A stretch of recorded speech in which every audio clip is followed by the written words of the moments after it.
I'm opening that. So I said to you the other day that the last day of the fun and games is actually going to be a day of theater where most of us will be the audience for most of the day, and then each of us will have a chance to get up and act out. And what we're going to be acting out is our not self. We're going to get up. We'll know each other by that time. We'll be laughing at each other and at ourselves now for 5 days, 5.5 days, and just to really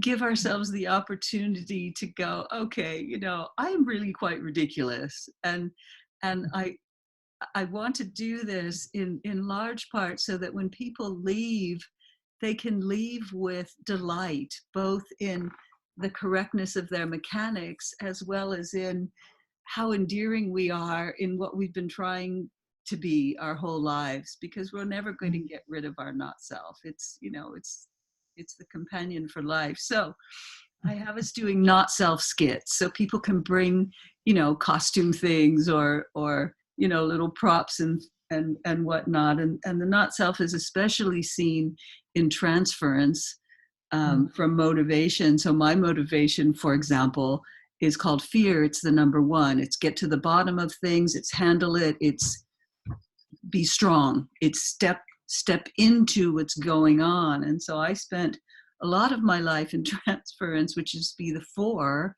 which is called need, which we can call needy.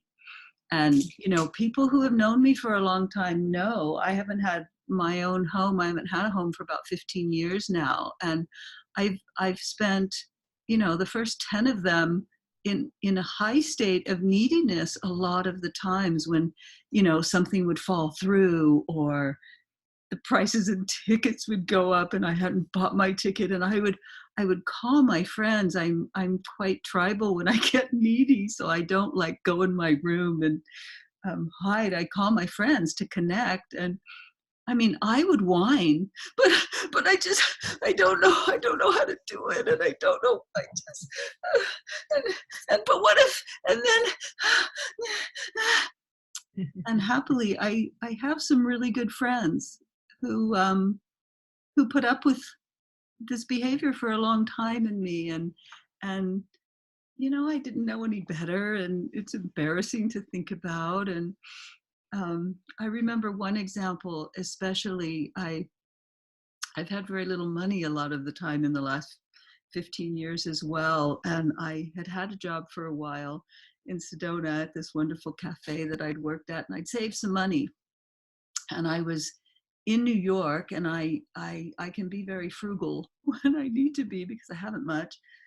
And I had like $2,000, and I was in New York, and it was in this little envelope, and I couldn't find it. And it was all the money I had.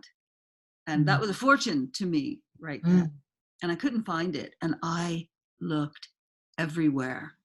And I started, you know, I started panicking and shaking and freaking out. And I thought, I need to call someone. I need help, right? Which is also transference. The need needs other people. But I really needed help at this point. And I thought, most of the people that I could call will commiserate with me, and I will go down. I will just lose my shit. I will, if anyone who's like, oh, honey, I'm so sorry. You know, if I heard any of those words, I knew that it would not help me.